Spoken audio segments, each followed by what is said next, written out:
여러분, 저는 오늘 여러분들과 함께 우리가 잘 아는 사람이죠. 요셉의 삶을 다시 한번 돌아보면서 그의 삶으로부터 오늘 우리가 무엇을 배울 수 있을지 함께 나누는 시간을 가지고자 합니다. 먼저 요셉이 어떤 사람이었는지를 한번 생각해 보면 좋을 것 같습니다. 여러분들 잘 아시는 요셉은요, 야곱이 그의 늦은 나이에 얻게 된 11번째 아들이었습니다.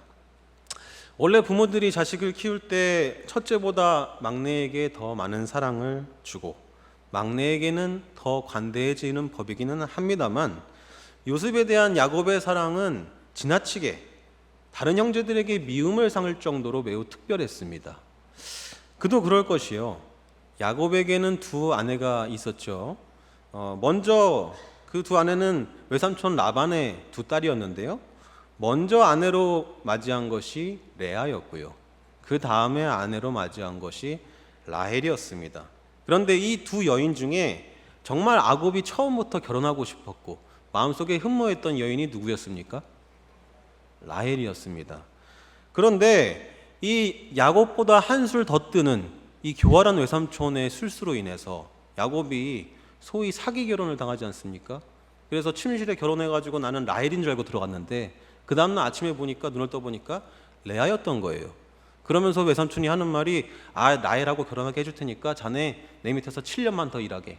그래서 그 7년이라는 오랜 시간 동안 고된 노동을 하며 어렵게 우여곡절 끝에 맞이하게 된 아내가 바로 라헬이었습니다. 야곱에게는 많은 그 스라의 자식들이 있었는데요, 레아와 그의 여종 실바, 그리고 라헬과 그 라헬의 여종 빌하에게서 각각 자식들을 낳았습니다. 그런데 첫째 아내로 맞이한 레아에게서는요, 여러분도 아마 잘 아시는 루벤, 시몬, 레위, 유다, 이런 아들들이 이렇게 수풍수풍 나오는데, 정작 정말 사랑했던 라헬과의 사이에서는 이 아이가 생기지 않는 겁니다.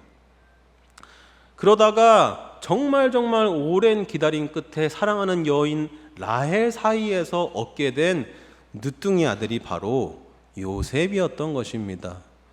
이런 것들을 생각해 보면요, 야곱이 그 많던 자식들을 다 제쳐두고 왜 그토록 요셉만을 유돌나게 사랑했는지 생각해 볼 수 있는 부분입니다.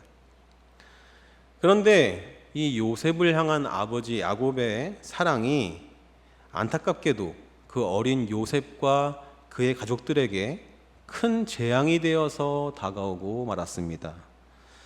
야곱의 이 편애 때문에요, 요셉의 이복 형제들의 마음속에 이 동생 요셉을 향한 미움과 증오가 점점 쌓여갔기 때문이었습니다. 그러다가 결국 이 형제들 사이에 미움과 갈등이 폭발하는 사건이 발생하게 됩니다. 이 요셉의 형제들 사이에 일어났던 비극의 출발은 바로 요셉의 꿈 이야기에서부터 촉발이 되었습니다. 요셉이 어느 날 꿈을 꾸었습니다. 그런데 하늘의 해와 달과 별이 자기에게 절을 하더라는 거죠. 여기에서 해와 달은 부모님, 어머니와 아버지를 이야기하는 것이고요, 그 다음에 밤에 이 열한 별은 요셉의 형제들을 말하는 것입니다. 그래서 모든 가족들이 나에게 절을 하더라, 그렇게 얘기를 했습니다, 요셉이. 그리고 또 이 꿈속에서 형제들이 다 같이 곡식을 수확해서 단을 묶는데, 형제들이 묶은 단들이 요셉이 묶은 단을 향해서 절을 하더라는 겁니다. 이 얘기를 들은 형들의 마음이 어땠을까요? 결과적으로 이 꿈이 성취가 되긴 하죠, 나중에 훗날. 그런데 이 꿈 얘기를 들은 당시의 형들 입장에서는요, 안 그래도 가뜩이나 아버지가 저 요셉 저놈만 이뻐해가지고 눈에 가시 같고 미워 죽겠는데, 그래서 저렇게 채색 옷 지 혼자 입고 다니고 마음에 안 들어 죽겠는데, 이제는 저놈이 앞으로 우리 주인이 되어서 우리가 저 요셉을 섬기게 된단 말이냐, 이런 생각이 드니까요, 형들도 그동안 참아왔던 요셉을 향한 미움과 분노가 폭발하게 됩니다. 도저히 참지 못하고. 그래서 제가 가만히 보니까 이 형들도 정말 동생을 죽일 생각은 없었던 것 같아요. 그래서 이 구덩이에다가 요셉을 던져놓고 저놈을 어떻게 하지? 하면서 이 분을 삭히면서 어떻게 해볼지 고민하던 찰나였는데, 그래서 성경에 보시면 이 첫째 형이었던 맏이었던 르우벤이 내가 나중에 형제들이 좀 화가 가라앉히면 저 구덩이에 있는 요셉을 꺼내와야 되겠다 이렇게 생각을 하거든요. 그렇게 형이 잠깐 르우벤이 자리를 비운 사이에 그 형제 중에 한 명이었던 유다가 이렇게 제안을 하죠.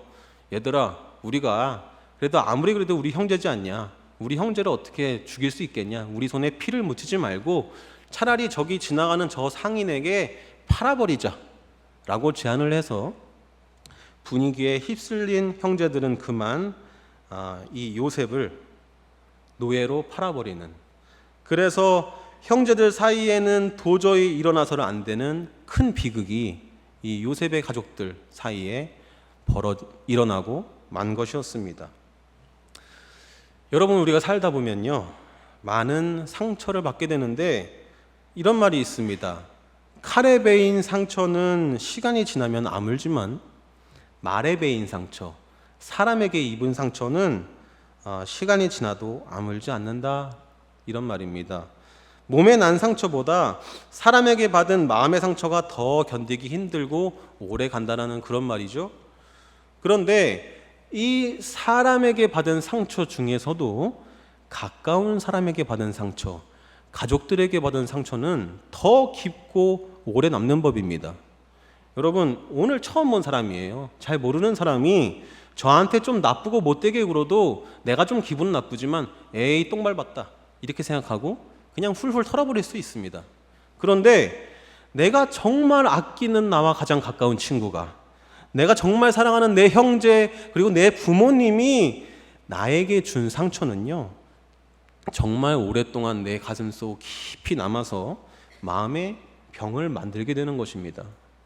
하물며 그 어린 나이에 자기 형들로부터 미움을 받았고 형들이 자기를 죽이려고 했고 결국 그 형들의 손에 노예로 팔려간 어린 이 요셉의 마음 속에는 얼마나 큰 그리고 얼마나 깊은 상처가 남았겠습니까? 다른 누구도 아닌 내 형들이, 내 가족들이 나를 죽여버리려고 했던 사실, 나를 버려버렸던 그 사실, 그리고 내가 노예가 되었다는 그 사실을 떠올리기만 하면 그 쓴뿌리들이 마음속에 올라오면서 요셉의 마음속에는 큰 분노와 슬픔과 주체할 수 없는 그 감정이 요동치면서 괴로웠을 것입니다. 내가 만약 요셉이면 어땠을까 이렇게 생각해 보니까요, 만약에 저였다면요, 내가 언젠가 꼭 살아남아서 자유의 몸이 돼서 그 형들을 복수하리라, 형들에게 내가 똑같이 대갚아 주리라, 이렇게 이를 바득바득 갈면서 치를 떨면서 형들을 향한 이 증오와 분노 때문에 제대로 된 삶을 살기가 힘들었을 것 같습니다. 여러분도 아마 그렇지 않으시겠습니까? 그런데 여러분, 놀랍게도 오늘 본문 말씀의 이 장면을 보시면 요셉이 선택한 것은 분노와 복수가 아니었습니다. 요셉은 애굽의 총리가 되어 형들을 다시 만나게 되었을 때 바로 그 순간 내가 마음만 먹으면, 내 말 한마디면 저 형들을 다 죽여버릴 수도 있었고 감옥에 쳐넣을 수도 있었고 나한테 했던 것처럼 그들을 노예로 만들어버릴 수도 있었지만 요셉은 자신을 팔아버린 형들에게 다시 한번 기회를 주었습니다. 그리고 결국 끝내는 그 형들을 끌어안고 엉엉 울면서 용서하는, 분노가 아닌 자신의 그 감정을 용서와 사랑으로 승화시키는 선택을 하게 됩니다. 사랑하는 대명교회 성도 여러분, 오늘 설교 제목이 요셉에게 배우다입니다. 생각해보면 우리가 요셉에게 배울 수 있는 것들은 참 많습니다. 창세기에 보면요, 요셉이 보디발 장군의 집에 노예로 일을 하는 동안 하나님이 요셉이 하는 일마다 다 형통하게 하셨고 그 결과 이 보디발이 자기 일의 모든 일을 요셉에게 맡기는 그런 신임을 얻게 되는 장면이 나옵니다. 이 장면을 보면 요셉이라는 사람이 얼마나 근면하고 성실한 사람이었는가를 우리가 알 수가 있습니다.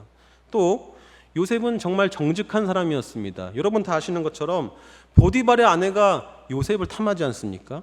그래서 한두 번이 아니라 수차례 남편 몰래 동침을 하자고 요셉을 조르고 귀찮게 합니다. 그러다가 그럴 때마다 요셉이 철벽남이 돼가지고 내 주인이 나에게 모든 것을 다 맡겼으나 당신은 나에게 맡긴 적이 없습니다. 내가 당신과 동침할 수 없습니다. 이렇게 딱 거절하니까 나중에는 이 마님이 약이 오르셔가지고 네가 이래도 버티나 보자 하고 요셉을 덮쳤는데 어떻게 됐습니까? 요셉이 그냥 옷을 던져버리고 도망쳐 나오죠. 그 자리에서부터. 이렇게 사실 요셉은 젊고 나이도 혈기왕성한 그런 사람이었었는데 그 시기에 어떻게 보면 참기 어려운 유혹을 이렇게 철저하게 뿌리칠 만큼 하나님과 자기 자신 앞에 부끄럽지 않게 살려고 그렇게 노력하는 정직한 사람이기도 했습니다. 그런데 저는 개인적으로 요셉의 삶을 통해서 우리가 배울 수 있는 여러 가지 많은 모습들이 있지만 그 가운데서도 오늘 본문에 등장하는 이 요셉의 모습, 자기를 팔아버린 형들을 끌어안고 통곡하며 용서하는 이 요셉의 모습이야말로 요셉의 가장 아름답고 가장 위대한 모습이라고 저는 생각합니다. 그 지독한 증오와 미움을 믿음으로 용서하고 승화시켰던 요셉의 이 마음, 바로 이 믿음을 오늘 저와 여러분들이 배울 수 있기를 이 시간 예수님의 이름으로 축원드립니다. 다 같이 저를 한번 따라해 주시기 바랍니다. 믿음으로 승화시키다.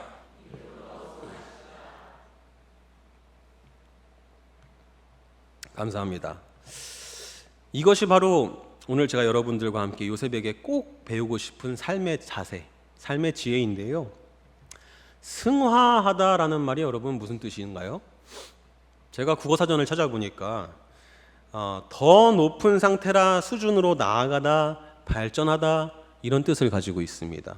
그리고 이 의학적인 정신분석학 심리학에서 말하는 승화라는 개념은요, 사회적으로 인정되지 않는 충동이나 욕구를 예술, 종교, 사회적, 정신적 가치가 있다고 여겨지는 행동으로 치환하여 충족시키는 것을 갖다가 승화라고 이야기를 합니다. 예컨대 한 작가가 글을 쓰는 작가가 자신이 어릴 적 당했던 가정폭력의 그 경험과 감정을 남성에 대한 혹은 아버지에 대한 분노와 적개심으로 표출시키는 것이 아니라 그 경험을 가지고 그 감정을 가지고 글을 쓰는 겁니다. 그래서 소설을 씀으로써 문학의 형태로 그것을 표현하는 것, 그것이 승화라고 할 수 있습니다. 또 불의의 사고로 사랑하는 자녀를 잃은 아버지가 그 아들을 그리워하며 아들을 사랑하는 마음을 담아 사람들의 심금을 울리는 그런 노래를 작사 작곡하는 경우도 있습니다. 실제로 제가 참 좋아하는 영국의 에릭 클랩튼이라고 하는 이 기타리스트가 있는데요. 이 기타리스트가 4살 난 아들을 사고로 잃게 됩니다.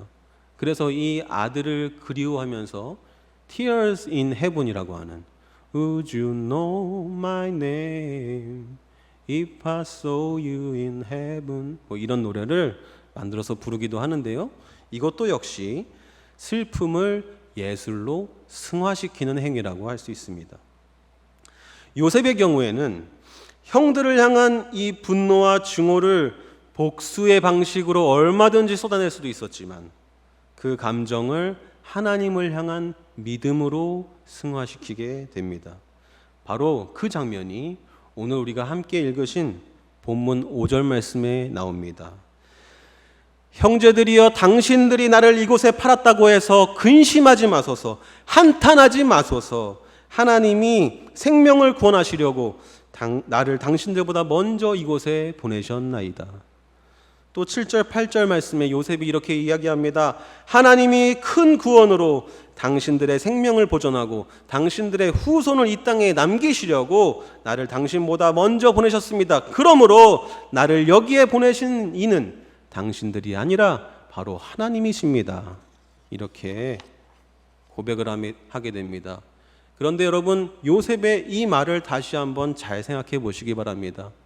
우리는 제3자의 입장에서 이 이야기를 들여다보기 때문에 그렇구나, 하나님이 사람들을 살리시려고, 가족들을 살리시려고 요셉을 먼저 애굽에 보내신 거구나, 이렇게 그걸 당연하게 생각할 수 있는데 요셉의 입장에서는요, 이런 고백을 형제들 앞에서 하기까지는 정말 많은 번뇌와 고민과 눈물의 시간이 있지 않았겠습니까? 5절 말씀에 요셉이 이야기하기를 당신들이 이곳에 나를 팔았다고 해서 걱정하지 마소서, 이렇게 말하는 장면에서요, 당신들이 나를 팔았다라고 하는 그 사실은 객관적인 사실입니다.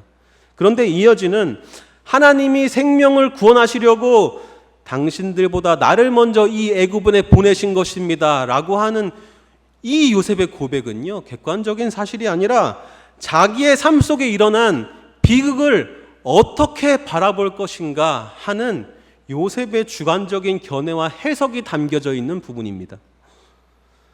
내가 겪은 아픔 속에는 하나님의 큰 섭리와 계획하심이 있었다. 그 일을 통하여 나로 하여금 하나님께서는 구원의 역사를 이루어 가실 것이다. 내 인생을 주관하시는 하나님은 늘 나와 함께 하시기 때문에 나는 분노가 아니라 용서를 선택하고 증오가 아니라 사랑을 선택하겠다. 이것이 바로 요셉이 품은 마음이었습니다. 사랑하는 대면교회 성도 여러분, 우리 모두에게는 각자 나름의 말 못할 아픔과 고통들이 있습니다. 이 세상의 모든 인생 중에서 고통 없이 슬픔 없이 사는 인생이 어디 있겠습니까? 그런데 우리가 우리 삶에 어려움과 아픔이 있을 때 이 어려움과 아픔을 내가 어떻게 받아들일 것인가 하는 것은요, 우리가 선택할 수 있는 선택의 문제입니다. 비록 내 삶에 아픔과 고통으로 남아있는 그 객관적인 사실이 변하지 않고 그대로 있을지라도 내 인생의 모든 순간을 하나님을 향한 신뢰와 믿음의 눈에서 다시 바라볼 때 그 문제를 받아들이는 나의 태도가, 나의 생각이 바뀔 수 있는 것입니다. 그러면 그때 비로소 우리도 요셉이 그랬던 것처럼 자기 삶의 고통과 상처를 믿음으로 승화시키는 위대한 결정을 할 수가 있는 것입니다. 그러므로 여러분, 우리는 어떤 순간에도 우리 삶의 어떠한 비극 속에서도 희망을 품을 수가 있고 감사할 수가 있고 웃을 수 있을 줄로 믿습니다. 사랑하는 대면교회 성도 여러분, 여러분들의 삶 가운데도 혹시 이런 일이 있지는 않으십니까? 아니, 왜 나한테 이런 일이 생겨난 거야? 내가 겪은 이 일 때문에 나는 너무너무나 불행할 수밖에 없어. 나를 이렇게 만든 그 사람을 나는 절대 용서할 수 없어. 만약 그런 생각이 드신다면 여러분, 오늘 요셉의 고백을 다시 한번 곱씹어 보시기 바랍니다. 요셉이 바라보았던, 요셉이 끝까지 신뢰했던 하나님을 이 시간 믿음으로 붙드시고 저와 여러분들의 삶 가운데 있는 이 아픔과 믿음의 상처들이, 아픔과 이 고통의 상처들이 믿음으로 승화되는 놀라운 기적을 경험하시기 바랍니다. 여러분들이 잘 아시는 한 사람의 이야기를 소개하고 설교를 마치려고 합니다. 여러분, 그 지선아 사랑해를 쓰신 이지선 씨들 다 아시죠? 제가 어렸을 때 많이 방송에도 나오시고 교회에서도 간증도 많이 하셨었는데요. 2004년도에 이지선 씨가 미국 유학길에 오르게 돼서 미국에서 석박사 학위를 마치고 지금은 이화여대의 교수로 재직 중에 계십니다. 여러분들이 아시는 것처럼 그녀는 23살의 어린 나이로 음주운전 이 운전자와 차량 충돌 사고가 나서요. 그 사고에서 불이 붙는 바람에, 몸이 불을 붙는 바람에 온몸에 큰 화상을 입고 몇 번의 죽을 고비를 어렵게 넘긴 이후에 완전히 이 화상으로 인해서 일그러지고 뭉개진 자신의 얼굴을 보게 되었습니다.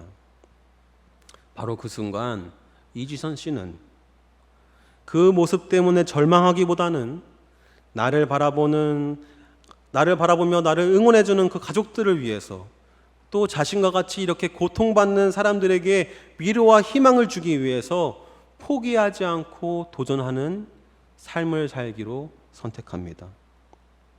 또한 자기를 이렇게 만든 이 끔찍한 사고를 낸 음주운전 가해자를 원망하고 저주하기보다는 그를 용서하기로 마음 먹습니다. 그러면서 최근 어떤 방송에 나오신 이지선 씨가 이렇게 말씀을 하시더군요. 나는 이제 사고를 당했다라는 말보다 사고를 만났다라고 말하기로 했습니다. 사고를 당했다라는 말에는 내가 음주운전 교통사고의 피해자라는 생각이 깔려 있는데, 제가 가만히 생각을 해보니 나에게는 사고 이후에 나쁜 일만 있었나? 꼭 그렇지는 않더라는 겁니다. 사고 이후에 자신의 삶이 새롭게 달라지게 되었고, 이전의 모습에서는 내가 결코 깨닫고 느낄 수 없었던 많은 것을 느끼고 깨닫게 되었고, 오히려 이 사고를 통해 많은 사람들에게 희망을 줄 수 있게 되었으니 나는 이제 더 이상 불행한 사고의 피해자가 아닙니다. 이렇게 고백했던 것이었습니다. 사랑하는 대명교회 성도 여러분, 지금 이 순간 여러분들께서는 내 삶을 돌아보시면서 내 삶이 어떠했다 말씀하시겠습니까? 저는 이렇게 고백하겠습니다. 내 삶이 때로는 사망의 음침한 골짜기를 걷는 것 같은 외롭고 고단한 시간들도 있었지만, 돌이켜보니 모든 것이 하나님의 은혜였다고 말입니다.